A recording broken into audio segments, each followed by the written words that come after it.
बिस्मिल्लाहिर्रहमानिर्रहीम। अस्सलाम वालेकुम दोस्तों, आज बारिश होने के बाद के मनाज़र मैं आपको दिखा रहा हूँ।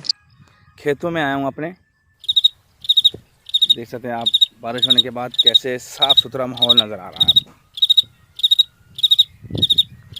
अभी आपको मेरे पीछे जो आवाज़ें सुनाई दे रही हैं, एक तो एक बंदे ने टेप रिकॉर्डर ऑन किया है ट्रैक्टर पर, लेकिन दूसरी जो है वो महसूस कीजिए।